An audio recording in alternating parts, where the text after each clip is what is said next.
Il y a comme ça des hommes qui, pendant plusieurs siècles, sont des bienfaiteurs de l'humanité et dont on oublie ensuite le bienfait. Celui-ci est John Napier. Tout juste si on relie encore son nom au logarithme népérien. Il était le propriétaire de ce château en Écosse. Il avait des terres où il faisait planter du blé, qu'il espérait récolter. Les pigeons d'une propriété voisine le provoquaient en mangeant son blé. Il protesta et menaça de les confisquer. Hein, faites-le si vous pouvez, fut la réponse. Le matin suivant, les champs étaient couverts de pigeons, apparemment sous enchantement, qui furent immédiatement saisis par les serviteurs du magicien. Que s'était-il passé? Napier avait fait semer dans ses champs des miettes de pain imbibées de whisky, écossais comme il se doit, et les pigeons, complètement saouls, n'avaient pas pu s'envoler. Comme vous le voyez, Napier avait des idées. Quelques affaires ayant disparu, il suspectait ses domestiques. Il couvrit un coq de suie et l'enferma dans une pièce obscure. Il ordonna que les domestiques entrent chacun à son tour dans la pièce et caressent le coq. Il avait auparavant informé tout le monde que le coq chanterait quand le coupable le toucherait. Le coq resta silencieux pendant tout le temps, mais les mains propres d'un des domestiques le désignèrent comme coupable. N'imaginez pas pour autant un joyeux drille. C'était un homme de son temps, un temps de guerre et d'intolérance religieuse. Que votre majesté s'applique, comme Dieu l'y engage, à réformer les énormités universelles de ce pays. Tout d'abord, prenons exemple sur le prophète David. Que votre majesté commence par sa propre maison, sa famille et sa cour, pour les purger de toute trace de papistes, athées et neutres, dont cette révélation vous montrera que le nombre a grandement augmenté ces derniers temps. Les cibles des inventions de Napier n'étaient pas que les pigeons de son voisin. Ces terribles engins qui mettraient la Grande-Bretagne à l'abri de tous ses ennemis étaient les suivants. Un miroir ardent qui consumerait un vaisseau ennemi à n'importe quelle distance, une pièce d'artillerie qui débarrasserait d'un coup un champ entier de tout ennemi, un chariot qui serait comme une bouche mobile de métal et répandrait la destruction de tous côtés, et finalement des dispositifs pour naviguer sous l'eau avec divers autres stratagèmes pour blesser les ennemis. Bon, le bienfait pour l'humanité, c'est pas de ce côté qu'il faut chercher. C'est ce livre, La description de la mirifique règle des logarithmes, qui date de 1614. Qu'il ait fallu autant de temps pour inventer les logarithmes peut sembler étrange. Après tout, on savait manipuler des puissances de 10 depuis Archimède, au moins. On savait aussi que pour multiplier deux puissances, il suffit d'ajouter les exposants. Nicole Oresme a été un des plus grands penseurs du XIVe siècle. Pour une fois, ce portrait a des chances d'être un peu ressemblant. Au moins, il a été peint du vivant du modèle. Bref, dans ce texte, intitulé L'algorithme des proportions, il montre clairement qu'il a compris comment calculer avec des proportions, ce que dit le titre, mais aussi avec des puissances. Nicolas Chuquet, dans le tripartite en la science des nombres, est encore plus clair. Regardez la colonne surlignée en bleu. On y trouve les puissances de 2 jusqu'à 2 puissance 14. Dans le texte, il appelle dénomination l'exposant. Et il explique comment multiplier et aussi diviser les nombres en ajoutant ou soustrayant les exposants. Voici ce qui est écrit dans l'encadré bleu en bas de l'image. Il faut savoir en outre qu'un nombre doit être divisé par un nombre et un exposant doit être retranché d'un exposant. Ce Michael Stiefel est un moine allemand du XVIe. Lui aussi écrit un livre d'arithmétique où il met en correspondance les progressions géométriques et les progressions arithmétiques des exposants. Voyez cette page où les puissances de 2 sont mises en regard avec des puissances de 3. Que manquait-il donc pour inventer les logarithmes? Deux choses. La première, passer des puissances entières aux puissances non entières. La seconde, se rendre compte qu'une table de puissance non entière pouvait servir à remplacer les multiplications par des additions et par là devenir un outil de calcul extrêmement puissant et utile. En tout cas, il n'y avait aucune difficulté mathématique dans la construction d'une telle table. Il suffit de partir d'une suite géométrique. Ce que vous voyez n'est qu'un exemple pour des logarithmes en base 10. Considérez la suite des puissances de 1,001. Multiplier par 1,001 n'est pas très difficile. Il suffit de décaler de 3 décimales le multiplicateur et d'ajouter la valeur décalée à la valeur initiale. Arrêtez-vous à la première valeur qui dépasse 10. C'est la 2304e. Oui, mais si 1,001 puissance 2304 est proche de 10, alors pour k quelconque, 1,001 puissance k est proche de 10 puissance k sur 2304. Donc k sur 2304 est une approximation du logarithme en base 10 de la kème valeur de votre suite géométrique. Donc faites le calcul, la précision est de l'ordre du 10 millième. Si vous affinez un peu en remplaçant 2304 par une valeur interpolée, vous arrivez à une précision de l'ordre de 10-8. Ce n'est pas si mal, et le calcul était largement à la portée d'Oresme comme de Schuquet, Stiefel et tous ceux qui ont précédé Napier. Et c'est bien Napier qui a compris le premier l'intérêt pratique d'un tel calcul. Écoutez-le. Right well-beloved students in the mathematics. Ah, c'est nous ça. Mes très chers étudiants en mathématiques, il n'y a rien de plus problématique pour la pratique des mathématiques, rien qui n'ennuie et n'entrave plus les calculateurs que les multiplications, les divisions, les extractions de racines carrées ou cubiques de grands nombres, qui, à part la perte de temps fastidieuse, sont sujettes à de multiples erreurs insaisissables. En constatant cela, je commençai à contempler dans mon esprit par quelle méthode certaine et facile je pourrais supprimer ces entraves. Je trouve ce texte émouvant.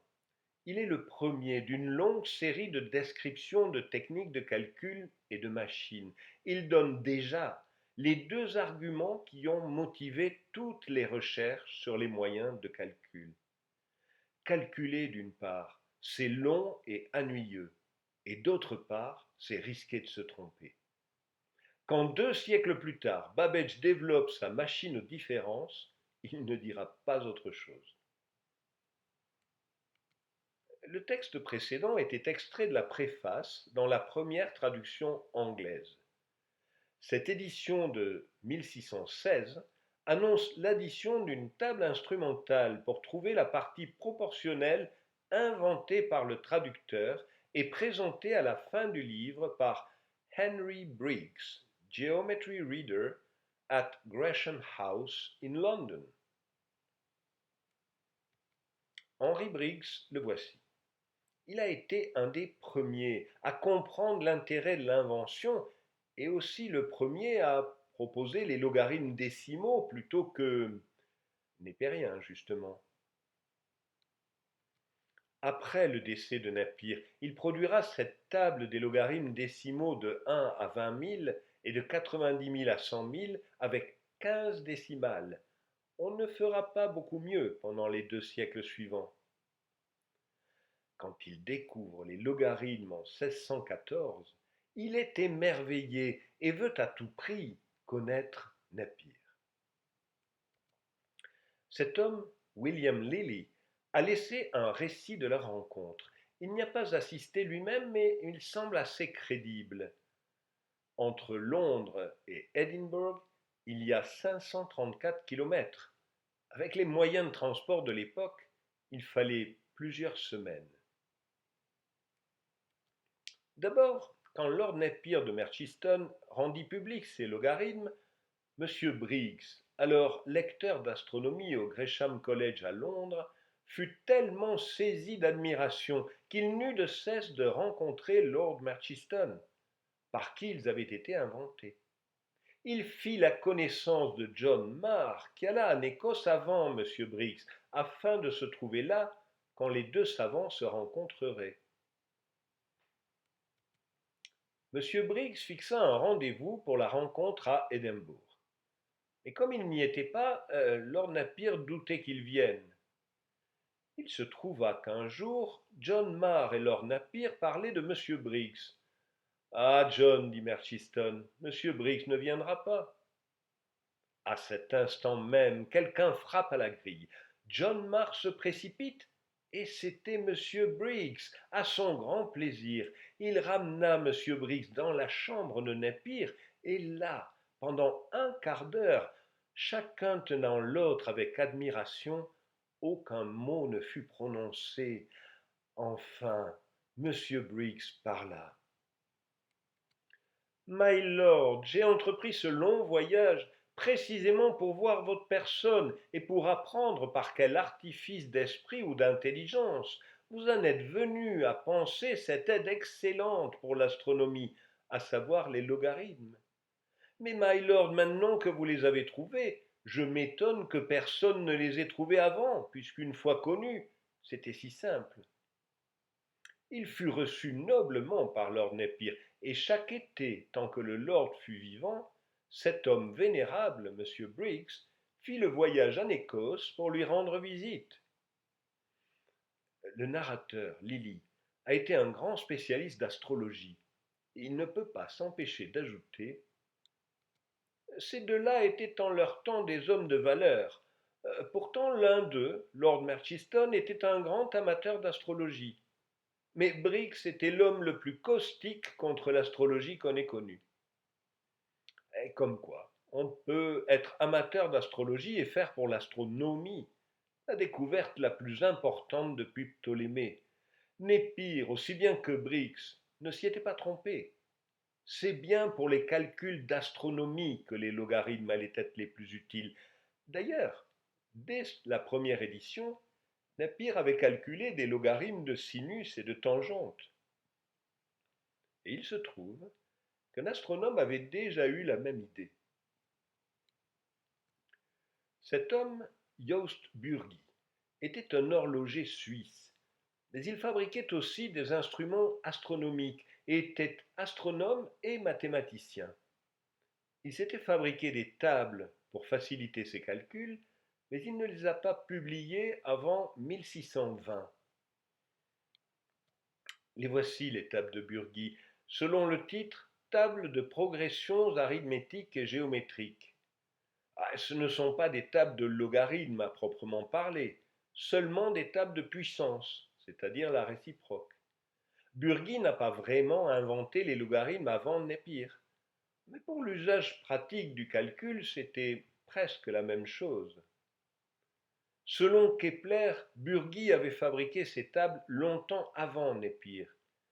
Mais comme il était, toujours selon Kepler, indolent et très renfermé, il n'en a pas tiré ce qu'il aurait dû pour le bénéfice du public. Kepler, le voici. S'il y a un astronome pour qui l'invention des logarithmes tombait à pic, c'est bien lui. Il avait publié ses deux premières lois en 1609. Trouver la troisième était plus difficile. Elle dit que le carré de la période de rotation d'une planète est proportionnel au cube du grand axe de l'ellipse. Vous imaginez le nombre de carrés et de cubes qu'il a dû calculer avant d'arriver à ça? Selon lui, sans les logarithmes, il ne l'aurait jamais trouvé. Il le reconnaît et dédie son éphéméride pour 1620 à Napier. Voici la première page. À l'illustre et généreux John Napier, baron de Merchiston, écossais. Et voici la fin de l'introduction. C'est dit très clairement Les logarithmes étaient indispensables pour établir ces tables rudolphines. D'ailleurs, comme on n'est jamais si bien servi que par soi-même, Kepler peu après a calculé ses propres tables de logarithmes. Il les a publiées en 1624, la même année que celle de Briggs. Voici ce que dit Laplace à propos de Kepler dans son exposition du système du monde en 1796. Il eut, dans ces dernières années, l'avantage de voir naître et de profiter de la découverte des logarithmes, artifice admirable dû à Neper, baron écossais, et qui, en réduisant à quelques heures le travail de plusieurs mois, double, si l'on peut ainsi dire, la vie des astronomes, et leur épargne les erreurs et les dégoûts inséparables des longs calculs. Il y a d'autres domaines que l'astronomie où il est commode de se débarrasser des multiplications, en particulier la comptabilité. Voici le livre nécessaire pour les comptables. Remarquez le nom de l'auteur. Ces livres vont connaître un tel succès qu'on les appellera barème universel et puis barème tout court. On y trouve tout fait, dit la première page, par un regard, les changes à tant pour cent, les escomptes pour les profits d'avance, les pensions, rentes viagères, etc. Tout fait par un regard? Eh oui, effectivement. Voici la page des changes à 1/8 et 1/4%. Au fond, ce ne sont que des colonnes de multiplication toutes faites. Même plus besoin de logarithmes. Cette gravure représente Barème, arithméticien fameux. Il tient dans sa main des tables de change de monnaie et les inscriptions au-dessous du portrait en donnent d'autres. Voici ce qui est écrit dans le cartouche du bas. Barème, grand calculateur, fut en son genre un grand auteur. L'art de nombrer pour lui n'a point de voile sombre, mais hélas, on songe bien plus à suivre en ce temps-ci la justesse des nombres que la justice des vertus. Ben quoi? Qu'est-ce qui ne va pas? Je voulais juste rendre justice à Napir. C'est la justesse de mon histoire qui vous inquiète?